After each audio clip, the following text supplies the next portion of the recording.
Hi, dreamers. Hey, I wanted to talk about some dreams today. And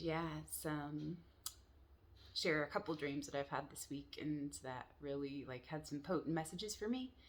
And also wanted to begin with reading just something out of this book called Kabbalah and the Power of Dreaming, Awakening the Visionary Life, Catherine Shaneberg. And I do think it's really interesting that I've really been focused on seeing and perceiving and all of that, and insight and hindsight and foresight and yeah, just the sight, clear vision, and embodying my truth through my vision. And it is the 2020 year of vision. And so it's kind of really funny in a way that, I've been dealing with kind of issues with my eyes and working through some of those old lies, and distortions and things. And also making peace with the shattering of the rose colored glasses and those kinds of things, and the false images that that we've seen as reality. So yeah, how cool is that? um, so let me put on my lenses, my reading glasses, to begin. Let's begin. Paying attention to your dreams. A dream that is not interpreted is like a letter that is not read. And come and see, if one does not remember it, it is as if one had never known it. Therefore, whoever forgets a dream and does not know it will not benefit from its fulfillment. Zohar 199b to 200a. And so I thought that was a cool little quote. And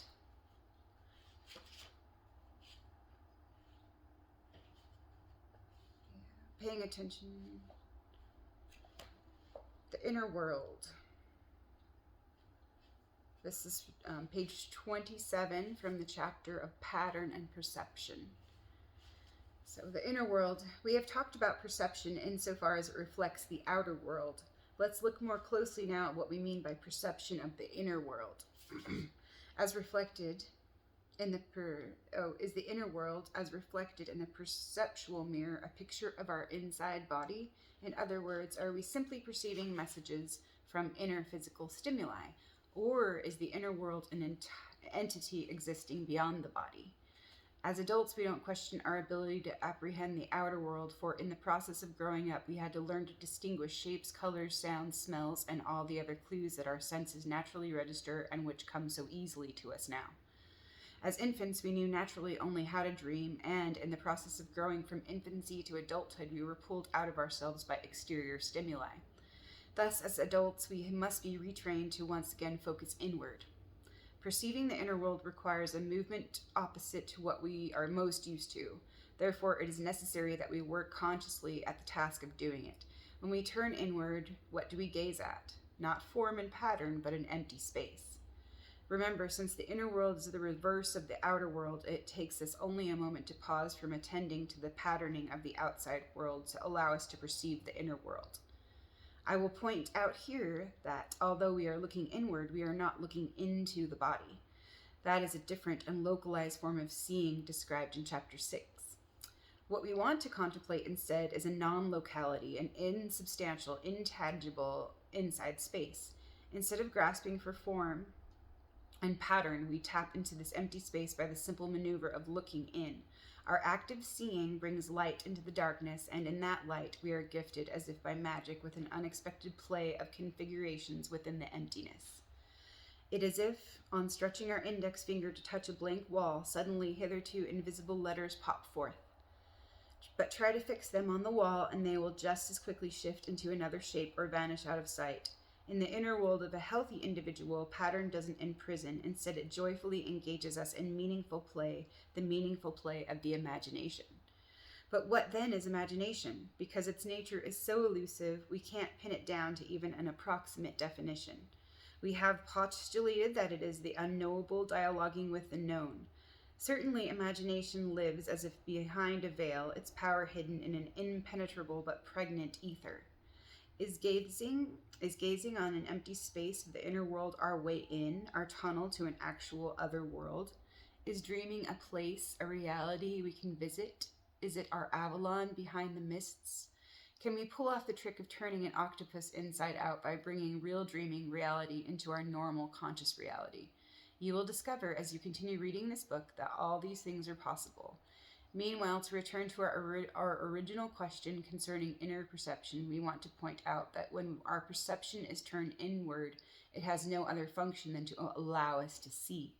Imagination, whose configurations like fleeting clouds in an empty sky float up in answer to our queries and vanish in the vast, incommensurable inner light of our seeing. So that's kind of interesting. And so I'll start to read chapter 3, paying attention to your dreams, because I like this story that is in here.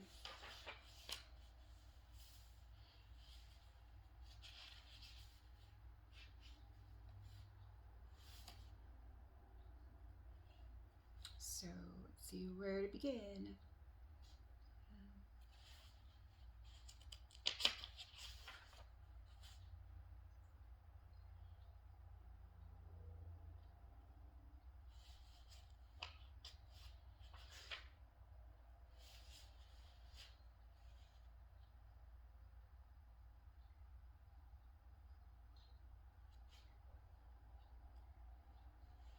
So, fears or patterns.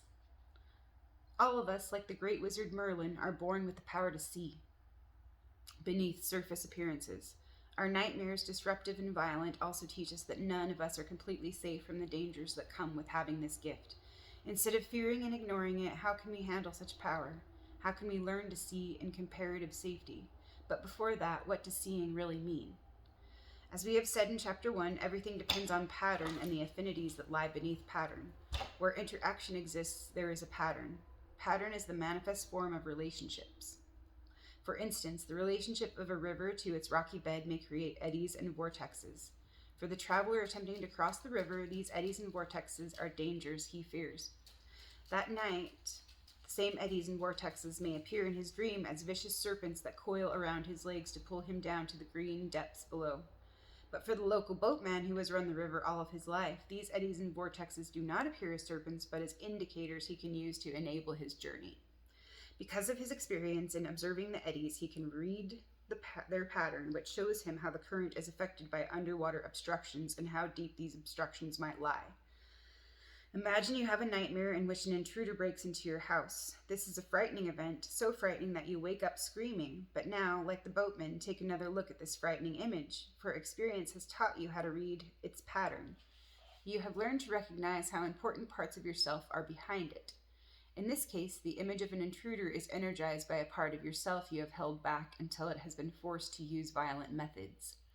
The nightmare to get your attention. By learning to look at the nightmare as a pattern, you see it and you start to disengage from the purely frightening elements of the story. Seeing is more than looking. Pattern in the imagination is never static. To borrow the words of James Glick, who writes about chaos theory, it is a shape embedded in the fabric of motion. If pattern does appear to be stagnant or repetitive, it simply means that its energy has gone dormant. Being stuck is a clear sign to us that pattern has to be brought back to life. I give the name Merlin to this ability to make pattern move again in our lives. Merlin is the seeing aspect in all of us, in each of us. There is a story about Merlin which shows this seeing aspect at work. Vortigern, king of the Britons, wanted to build a mighty tower to protect his people from invading pagans, but no sooner is the tower built than it collapses. Over and over, like a recurring nightmare, it crumbles to the ground. Like our dreaming traveler who faced surging waters, King Vortigern is filled with fear. Consumed by his fear, he has no chance of seeing why the tower is forever collapsing. Eventually, he gives up trying to force the tower to stand and goes in search of help. Clearly, seeing requires something more than just looking. King Vortigern calls for Merlin, the young boy who, people say, has no father, no causal origin, and can see things. Merlin, when he arrives, settles himself on the little hilltop removed from the scene. This detail of the story confirms what we stated above, that seeing requires distance, detachment, and looking at the overall picture from afar. In this story, Merlin is depicted as a young boy with a pure, clear gaze. Seeing also requires looking with the eyes of a young child who happens to be both pragmatic and imaginative in equal measure. If a young child's toy tower collapses, the child will inspect it from above, from the sides, and from below. He checks that the sky is clear and that what he can see of the earth looks solid. This leaves the part of the earth that he can't see, the underground, as the only possible source of disruption. How does he look underground? Here's an exercise to show you how to try it for yourself. Looking below the surface. Locate in your life an area of repetitive failure. Instead of being enslaved to your failure by forever looking outward, as King Vortigern does with his collapsing tower, allow your eyes to turn inward and to journey down to the source of the failure. What is the first image you see? Breathe out and open your eyes. This mythic story is giving you permission to see. By entering it to tap your source, you uncover a new and possibly more effective way of dealing with an old personal problem, in this case, the pain you experience from chronic failure. What Merlin saw when he shifted his gaze, i.e. changed his vantage point to look below the chronic pain of the collapsing tower, was an underground lake. Building a tower over an unstable foundation makes no sense. Within the lake were two dragons, one red and one white, both fast asleep and locked in a mortal grip.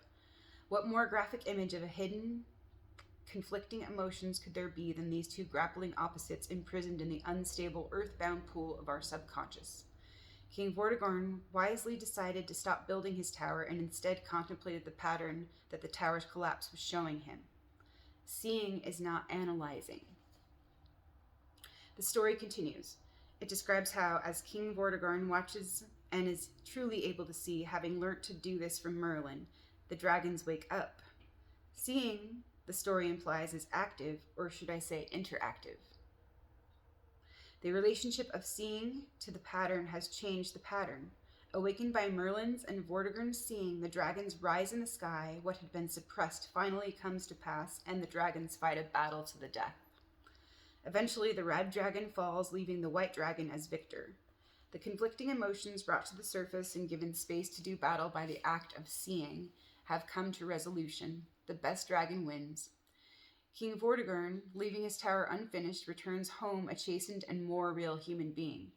Someone once complained to me that seeing is too simplistic. In seeing, no attempt is made to analyze the different motives in the story and the dream.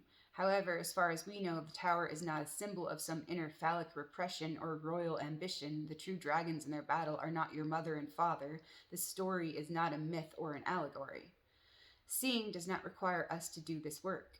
Let's leave the analyzing, the categorizing to the Freudians and the Jungians, who do this much better than we do. We do not concern ourselves with symbols. Symbols, objects, drawings, ceremonies are outer representations of something intangible.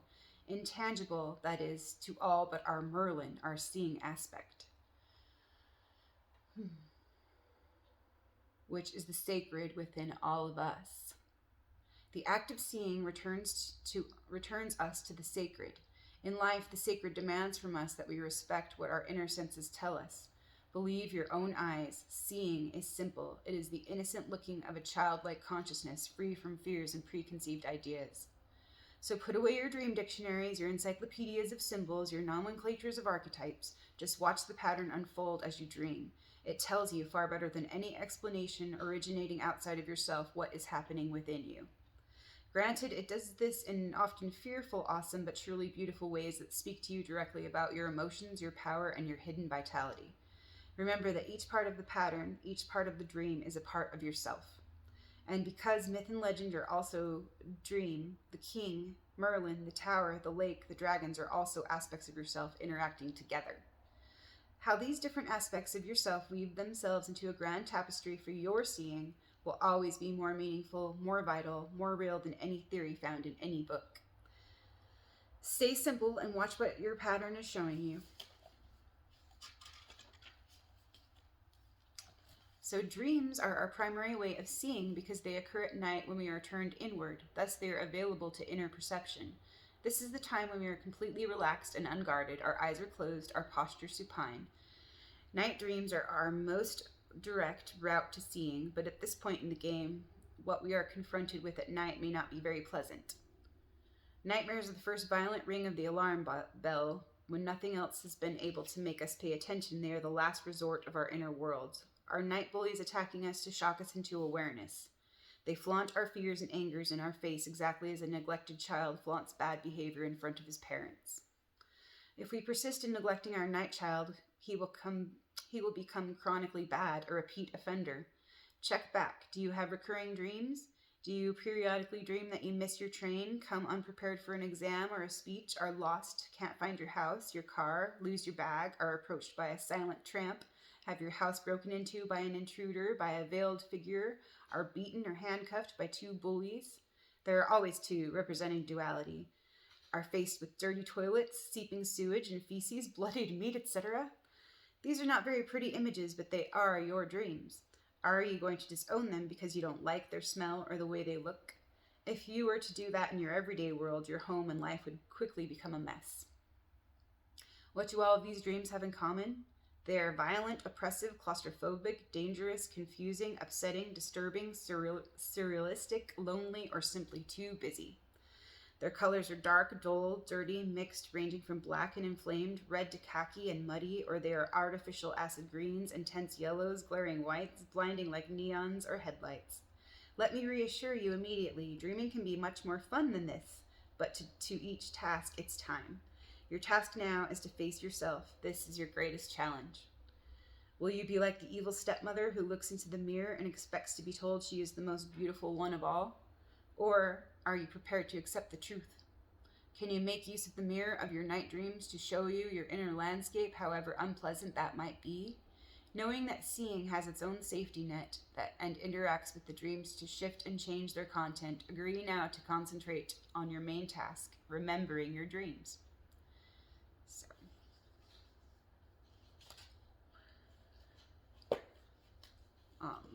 there's this one little snippet I'm going to include because, yeah, I feel nudged too. So it says dream book. Go out and buy yourself a blank notebook. Buy one that you like. The nicer it is, the more convinced your dreams will be that you're interested in hearing from them. Bring your notebook home and open it to the first page. Write in it, dream book. Put it on your night table next to your bed just before going to bed. Open it to the next page. Write at the top of the page that night's date and then leave the book open and place your pen inside. You have now established your intention to remember your dream. As you go to sleep, remind yourself that you want to remember your dream. It is useful at first to remind yourself to wake up at the time you have the dream so that you can catch it and write it down when it is fresh in your memory. If this doesn't work for you, write down your dream in your dream book in the morning. Record everything you remember, even if you think it's not important. Later, you will see that your dreams know best what is important.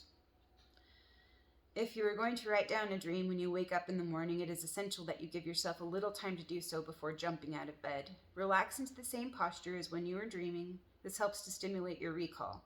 Remember that dreams are elusive, but also know that as you pay more attention to them, they make themselves more available to you.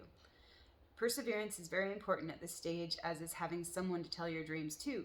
Going through the process of telling a dream to someone almost always increases what you remember about it, or remember of it. You may not like your dreams at first. You may find that your dreams are just too confusing, busy, or nondescript. You may recoil from your nightmares or your recurring dreams. Do not be discouraged. As you pay more attention to them, they, like children, perk up, becoming cleaner, more alert, more focused, and more fun. Soon you will find that you are thinking a lot about your dreams. You are wondering about the veiled woman or the locked drawer. These tantalizing children of your subconscious are inviting you to play with them. Roll up your sleeves like Hercules and enter the game to play for all you're worth. The subject of the next chapter is interacting with the dream in your waking state. So, yay! That was from chapter 3 of Kabbalah and the Power of Dreaming, Catherine Schaefer. And so, yeah, I really like that story about Merlin and seeing, the seeing aspect in all of us. And yeah, I thought it was interesting too, and it helps remind me um, that sometimes, yeah, we do need a larger vantage point, so we can get that larger, wider perspective, a more clear perspective. So it's helpful to step back sometimes and see through the eyes of a child. So, yeah. But yeah, I've had a lot of dreams come up over the last couple weeks, and yeah, part of my theory about why I've been remembering so many lately, well, it's like there's a couple contributing factors. And yeah, one of them is just my intention to recall them and to receive the messages that they have for me. And then also not being on social media for the last 2 months kind of has helped quiet my mind a little bit, and like, yeah, helped me to go within a little bit more, and yeah, do some of that introspection things. And also, yeah, I think like it's like the blue light, like not having that as much, not being on my phone as much, helps me go to sleep earlier. So yeah, like getting to bed earlier at a time that agrees with, yeah, my body more. That's helpful too. And then yeah, maybe like, yeah, just my different sleep schedule because of those different choices and things. And so yeah, just been getting a lot out of my dreams lately, and so I wanted to share a few because they've been pretty profound for me, and they had some great messages for me, and yeah, they're really helping me to see things in different ways and helping me to see myself and what's being asked of me. So there is one that I had, a dream that I had on November 29th of 2020. And I'm just going to read you kind of what I have, and we'll see what we have here. So I was dreaming about a circular house. It's very interesting. It's like a lighthouse, and with wraparound decks and a pond around the house that is frozen, yet it still winds around in circles like a merry-go-round. And so Abby, my dog, is looking for me and finally finds me almost like through a telepathic connection, finding the right door to get to the level of the stairs or the floors that I am out on. I'm out on one of the deck levels that can overlook a lot of the house and surroundings or the exterior. Super great views, really open and wide perspectives. Very interesting inside too.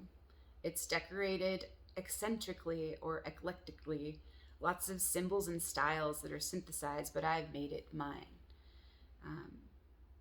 And I think that some things remind me of my Aunt Shelley, and we might share some of the house together. The kitchen reminds me of her, and there's a little heart there. And there is a rolled up carpet with designs and patterns and motifs that I think belongs to her. And on that carpet, there's pine cones or like fir cones, and apples and cherry blossoms.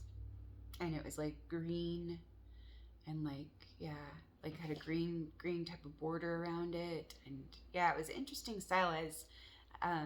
Next time I have some kind of dream with those kind of patterns and motifs, I feel like maybe it'd be helpful to draw them or kind of sketch out some, yeah, because it's kind of a little harder to recall now, like exactly what it looked like. But yeah, I can kind of see or remember like some of it. But I think that'd be interesting, yeah, to also sketch out something. Yeah, especially if it's like really detailed, or it like kind of catches my attention, or it feels important, you know? And that kind of symbolic, yeah, carpet that was rolled up and just, yeah, kind of out of the way for a minute. Yeah, and I unrolled it and I looked at it, and yeah. So it was like opening a scroll. And so, yeah, I think that's, yeah, important for me. So the kitchen, let's see, and it was rolled up in the kitchen. So I'm watching the merry-go-round like pond that is frozen, and then there are lots of bicycles and different things frozen and going around in a circle. LOL, maybe it's really the house that's spinning around. It's hard to tell. the house spinning around in a rotation. That's funny. Lighthouse, most likely. Before this, I do remember something else. Scott was playing an instrument. That's my husband. And I think it was a French horn. And we were both learning, but we also know how to play several instruments with various levels of skill. And I always agree that he is pretty dang good at what he puts his mind to, and his good, wise choices, his skills and talent. And that's why I like trying out some of the things that he chooses, and I'm pleasantly surprised that I am good as well, although I probably wouldn't have tried these things on my own until I saw how good he was and how easy he made it seem. So French horn, LOL, kind of reminds me of my Grandpa Ted and him talking in his sleep. Because, yeah, I vaguely remember something about him having a dream and him chuckling to himself and going French horn, talking in his sleep. So this is funny. Connections, the family. Oh, so the bicycles in the frozen pond are going around like on a carousel. On a carousel. What the hell? How to spell that? LOL. It's night and I'm hanging out watching from the side view, and I hear Summer and Shelley walking by, and they say something, question mark. I'm not sure if they hear me. Oh, I say something back, and I'm not sure if they hear me, but then they start to come back to where I am because they did, and we're talking about the bikes in the pond, because it's really strange and surreal. It's not something we really see every day. And I can't remember what else we exchanged, but I think we do share some of this house or certain levels anyway. And one thing that stood out was Summer was wearing a gray scarf, and because it's winter and it's a little cold outside because it's winter, of course. So I thought that was kind of a funny pun, like it's cold outside, so Summer is wearing a scarf. Yeah, I don't know, that is silly. But so what I got from this dream initially, like some of the things that's kind of stood out to me, or that kind of, popped up for me just while I was writing intuitively, or looking at some of those things. The kitchen, a place of nourishment and nurturance, the heart, the hearth, the home, and planting seeds. The lighthouse, a spinning pond that is frozen but circulating or rotating. So it's like interesting that it's frozen, but yet it's still moving, or it's still cycling. So that's interesting to look at. And the winter cold and symbols of regeneration, the pine cone, the apple, and the cherry blossoms. The carpet or the rolled up rug, the night, the darkness and the light, mother and family, like archetype. Number 5, the Hierophant, the apple, pentagram, star, core, who is a goddess, the inner teacher. Scarf, voice, throat chakra, and that's also number 5. Portal and puns, winter, cold, and summer, wearing a scarf, protection.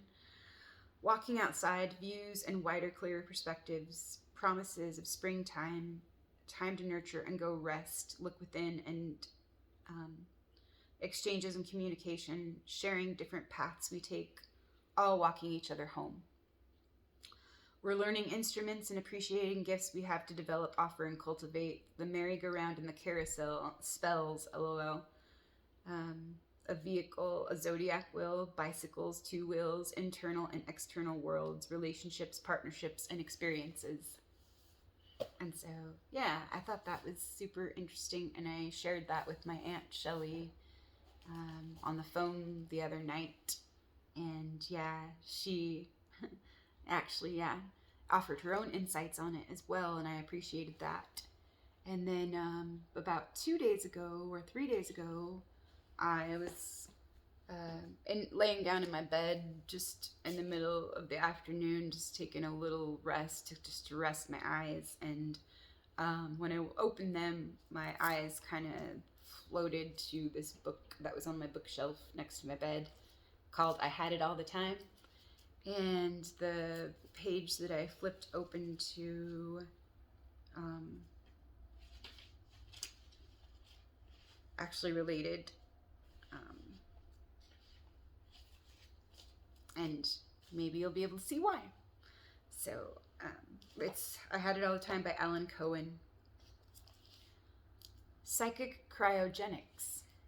Cryogenics is the science of freezing dead bodies with the hope of reviving them at a later time. When we keep ourselves and our friends frozen in our mind, holding one another to our mental pictures of what we were rather than what we are, we engage in psychic cryogenics. We keep our old images of self and others frozen and do not thaw them out. Surely none of us want to be limited by what we were. We want the freedom and power to be new and known as our current self, not our historical image. A longtime friend of mine attended one of my seminars. The last time I had seen Cora was a year before the workshop, when she had literally died in the hospital and was revived. My predominant memory of Cora was that of a weak, heavily medicated chronic asthma patient with a Medusa-like tangle of tubes and electrodes piping her vital signs in and out of a massive medical mainframe. When Cora showed up at the retreat, I was amazed to see that she had made a remarkable recovery. She had lost a great deal of weight, gotten free of her medication, and she looked more vital and radiant than I had ever seen her. Cora was a walking miracle.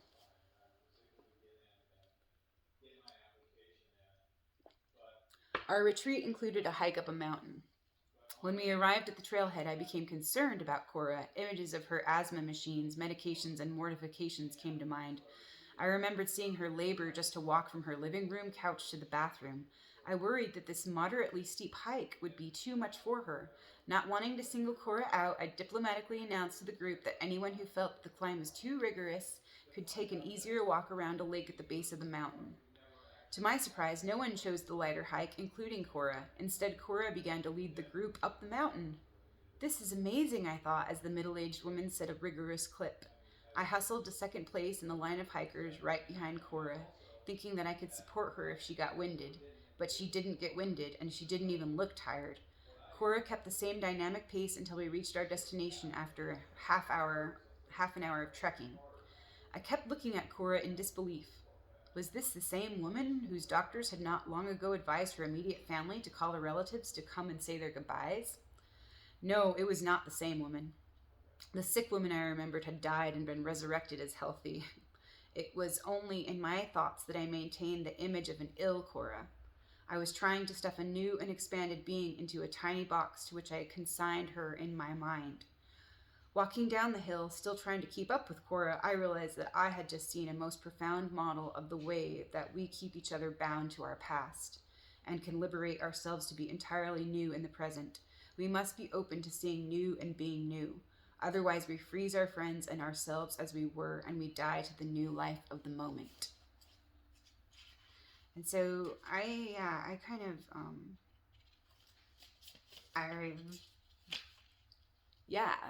I looked at that because I was wondering, what does that frozen pond, kind of have to do, with, with me, and what's that about anyways? And I thought it was really interesting that it was frozen, but it was still moving and or going around in a circle. And so, I kind of looked at that in a way, and I also had these thoughts come up about projections, about how I've resented certain projections that family members have had about me, because they think they know me in certain ways, or they think that I'm that person that they used to know, and they still want to keep me in that box, and it's very limiting. And sometimes I feel myself coming from that place too, because that's their comfort zone, or that's and I feel like sometimes we do that to each other, where we project a certain image onto the other because we want them to be that for us, because that's who we think we know, or that's who we want them to be, or that's that's how we're comfortable seeing them as, or that kind of thing. So I just thought that was interesting in a way, so dead or alive. When I taught spiritual development classes in adult schools and colleges, one of the first comments my students would make after a short time was, "I'm losing my old friends." My response was, "Congratulations, it's only when you keep your old friends forever that you know you are in trouble." We do, of course, have some dear lifetime friends with whom we walk and share quality experiences for many years. In such relationships, we usually grow side by side and support each other through inner and outer changes. The kind of friendships that are no loss to lose are those in which we try to maintain the status quo at the expense of new realities that want to emerge. This is not true friendship. Real friendship is like canoeing down a river with a buddy. Each of us has to navigate our own canoe while we ride near one another and help each other if we fall out.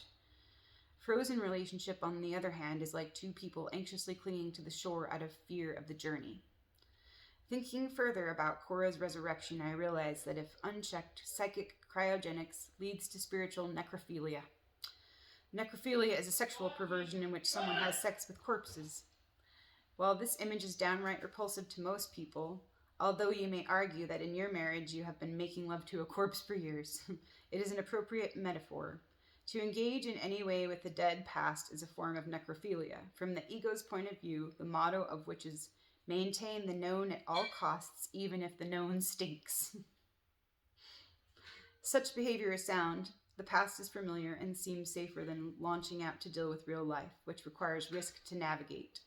But life in the now offers us something the past cannot. Wondrous opportunities to feel the power of the moment and become even more alive. To negotiate lovemaking with a living being may be more challenging than cavorting in mortuaries, but it is our only hope to truly live. Since I saw Korra master that mountain, I realized anything is possible. We need to keep open to reap the rewards of possibility, not past thinking. So I thought, yeah, that was interesting. And I hadn't read that page yet, but I felt nudged to just include it just now. So it's kind of funny. And there's a little thing about an activation in here. And it says radical pastectomy. So I guess it's like extracting ourselves from the past, or our notions, our preconceived notions from the past. It says get rid of anything in your life that ties you to the past. 1. Go through your closets and dressers and remove any items that you have not worn in 1 year.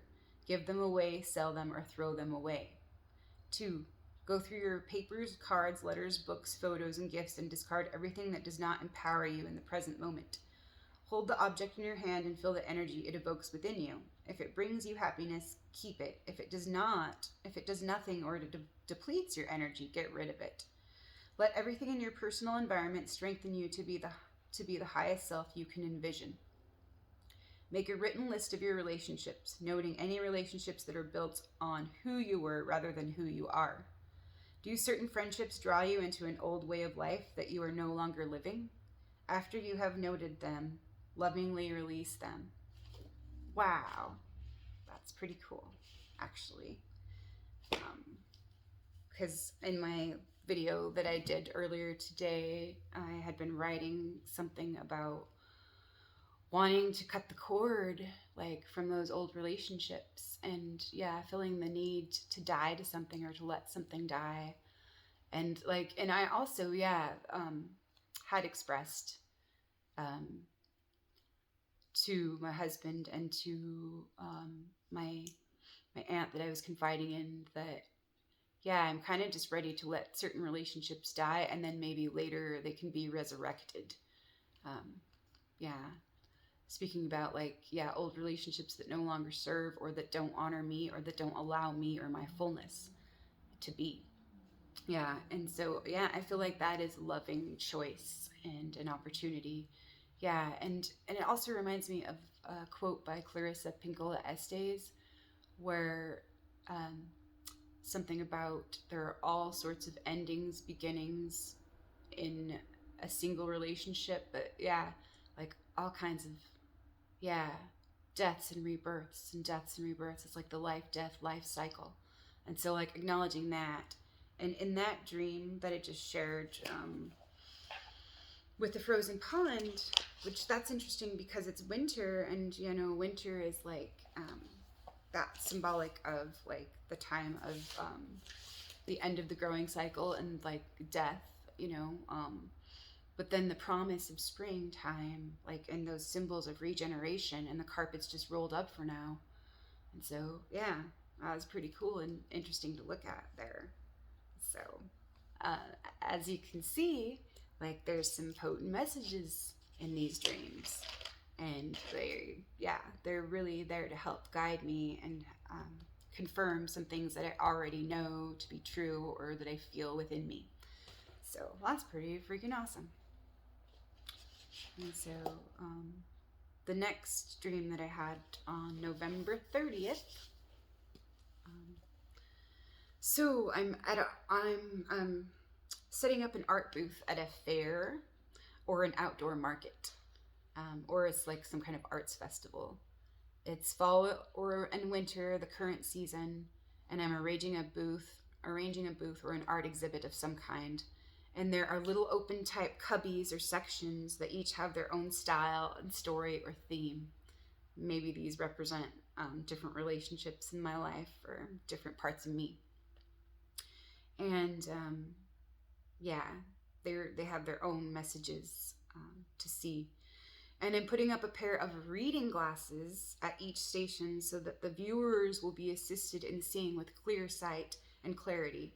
But people are milling around and walking by, and all they really see are the glasses on display. And some of them think, oh, cool, a free pair of glasses, or nice glasses. And they just take them and they put them on and they start walking away. And I'm like, what the hell? So why do they or we feel so entitled and expect that we can just take from someone else for free? Or that these things are ours to possess and keep instead of sharing or appreciating what's being offered for our temporary use or functions on this journey.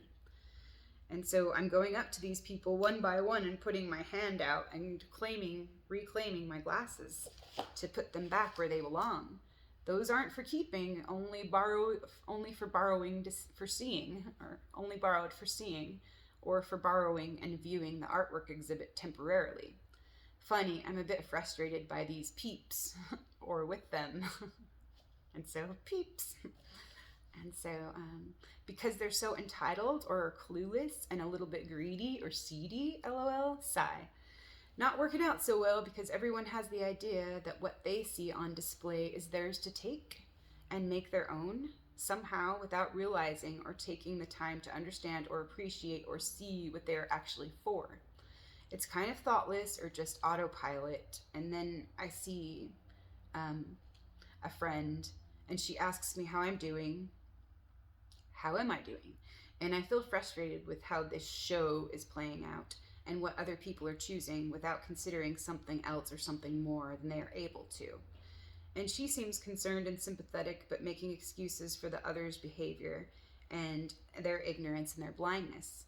Maybe they do need the glasses, but would they even realize or know or value what's being given, received, or taken in? Without effort or conscious engagement or an understanding of what they are really for. So the environment feels like it's a mixed environment. There's curiosity, boredom, fear, enthusiasm, joy, and pain, detachment, and engagement. Some people are scared of a sickness, and some are aware and feel no need to fear. Some are oblivious, and they go where the wind blows. Some walk with purpose, winging it, and taking it all in as it goes and comes or becomes. Interesting groups of subgroups and individuals, and all have their own ways through various stages and varying degrees. Some are wearing masks, and some are presenting free faces.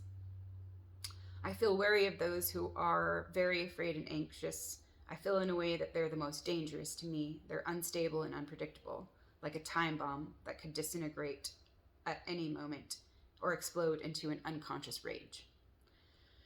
If they feel they're being threatened or undermined or challenged, but they're really just wounded children emotionally under all those masks of conditioned disease, or ways of seeing, being, operating, and perceiving, everyone in their own bubbles of reality. Although we're all in or sharing the same space or the same place, community, everyone sees or interprets it slightly or hugely differently in certain ways because of what they choose to believe or agree to or perceive about what they're able to see. And that has much to do with how they make sense of things and how they feel about themselves, strengths, weaknesses, and limitations, and the world and their place in it, oy vey. So, yeah, that's interesting too. And so my just little things that I wrote after was like glasses, looking lens, clarity, ways of seeing and perceiving, giving, offering, sharing, receiving, exchanging, or just entitled, ignorant, taking. Art is life, life is art. Open your eyes and see clearly, please. And the way that I wrote clearly, like the C and the L are together, and it looks like I wrote, open your eyes and see dearly. Dearly, please. Open your heart and be with me, please. Please see what is being given for sharing, course correcting, and perceiving, reclaiming, and examining things. Acknowledging frustrations, fears and abilities, strengths and blind spots, limitations. Groups and individuals, diversity. All ways of being. We all have wings and the potential to heal, change, learn, become aware, and grow. So wounds and our bubbles and shields of protection, masks and feelings, standing for, speaking up, and reclaiming. Okay, entitlements and handouts, reaching out or expectations. Disappointments and reflection, deeper introspection and letting go, faith and understanding. And so, yeah, I thought those dreams were pretty interesting, and they were both, about seeing. And like the first one out on the lighthouse on the wraparound decks where it was like great views, but and for wider, clearer perspectives, like from that deck that I was on, from that level, and my dog found me on, like through a telepathic connection. I could see like a big portion of the surroundings, and a good portion of the interior as well. And so I thought that was really interesting. And then like with this one, with the glasses, it's just funny, like, and then like the stuff that's coming up through our relationships and through relationships is very interesting because of the way that I felt about like the archetype of the entitled victim that was coming up, and in certain ways, like people just feel entitled, like just to take whatever they want, or just to take from others, and or like they're just in their own little worlds or in their own bubbles, and they're not really able to consider certain other things or anything else. And that's funny because I forgot about that. I forgot about what dreams I was going to share, and I got these bubbles out today, and I opened them. They hadn't been opened yet.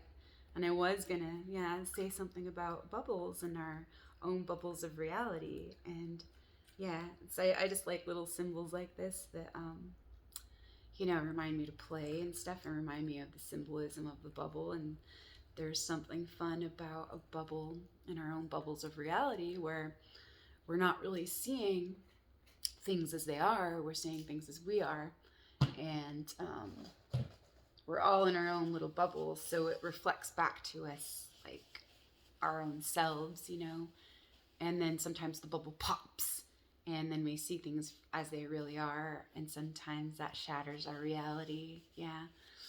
So it's kind of funny in different ways.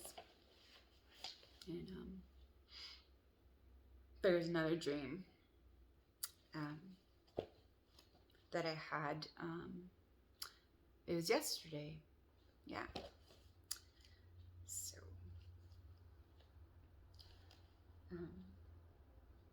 so I was with a friend that I met this year, a new friend that I met at the beginning of the year, that I really admire, and I really appreciate her. And she was in the dream, and so there were like hummingbirds in the dream, and she was asking me something that was like, we were in like an open park type of place, and she was asking me, can you call them? Can you call the hummingbirds? And I was like thinking to myself, well, I don't know how to do that, but instead of overthinking it, I just intuitively just called them hummingbirds, hummingbirds, hummingbirds, like just kind of like the child in me was calling for them, and it was 3 times, and then all of a sudden, after I called them, They all just came, and they were so joyful, and they were so playful, and they were so happy, and they were just like little spirit companions of generosity and joy and ease. And it was just like, it felt like the spring, and it was, yeah, it was a nice feeling. And so I was like a kind of like a fool, like the child archetype, and like that's what I, yeah, called them through that, through that part of me. And I was like feeling, I invite your joy and your wisdom into my life. And I called out, invited, intuitive, authentic, 0 point. Almost surprised when they came and flew in and were manifest, and they were friends of my heart that I knew, and I was remembering: joy, innocence, playfulness, unself-consciousness, and surrendering, faith, what feels right to and for me. Like that's, yeah, that is our ability to manifest things, and yeah, to be in right relationship. So can I honor my power and my integrity, my sexuality, my beauty, my joy and my pain, my love and my wisdom and my ignorance? So, and then it was like we were on something, like kind of altered states of consciousness. Like it almost felt like some kind of psychedelic, like MDMA or psilocybin or LSD. And she says, "Ooh, I love the shadow and the shadows, and that feels right because the contrast and the potency and the way it holds the light and makes the light shine that much brighter. She trusts me and she falls asleep. She trusts life and she trusts herself. She trusts loves and all that's right. She trusts me and all is right." So yeah, that was just, yeah, that's an interesting,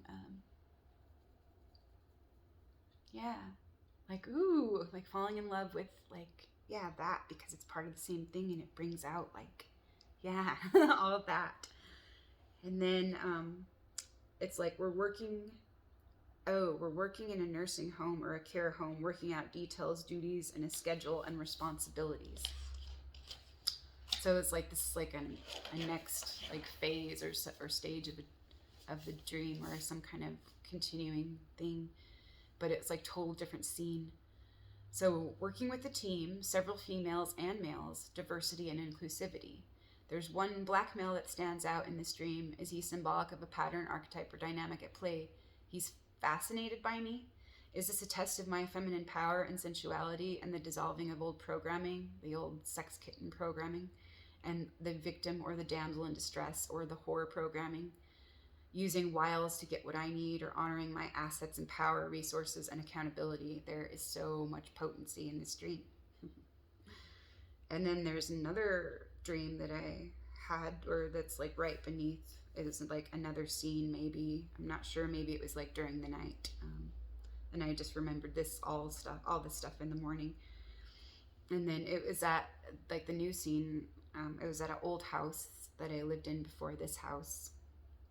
And we're having some of the family come stay with us. My sister, my twin sister, her husband, and my niece.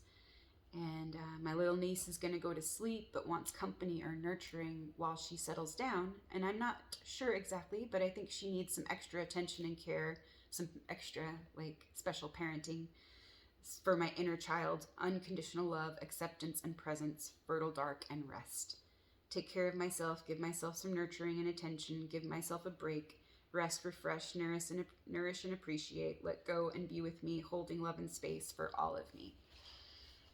And I thought that was kind of cool because of the kind of day that I had today. I got to remember, oh yeah, that my inner child yesterday was asking for some more nurturing, and while I was settling down, like, so unconditional love, acceptance, and presence, with the fertile dark and rest. Yeah. So yeah, and be gentle with myself like I would my own dear little sweet niece that I love dearly. And so yeah, that's super interesting. And I did have one more dream to share, but I think I'll save that for next time because it's like a lot longer and there was a lot more in it, and there was, a lot more to, there's going to be so much to say about that one because, yeah. super kind of, yeah, there was some interesting things in there, and it totally relates to what the collective and what's going on in the collective and in my own personal world as well. So yeah, I thought those were kind of fun ones to share, especially because it relates so much to what's been, yeah, coming up for me in my waking world or my day world. So, yeah, friendships and relationships and partnerships and taking care of myself. And then, yeah, um, clearing my own vision and understanding certain things. Yeah, um, through being willing to see, yeah, and receive, and to widen my perspectives. So I hope that was helpful, and I hope, yeah, you enjoyed. Thanks for listening. And yeah, have you been writing down your dreams or remembering or recalling any dreams lately? Because, yeah, mine have been like super vivid and like just really potent lately. And so, yeah, let me know what's going on with your dreams lately, like your waking dreams and your dreams of sleep and all that, all those things. And yeah, let's honor the seeing aspect in all of us, and let's reclaim that too. And let's not get stuck in preconceived notions and descriptions that we've used in the past to label or to limit ourselves and others. And yeah, if we need to, let's let the past go and let's let the old die so that the new can come through and be reborn and thrive. Yeah.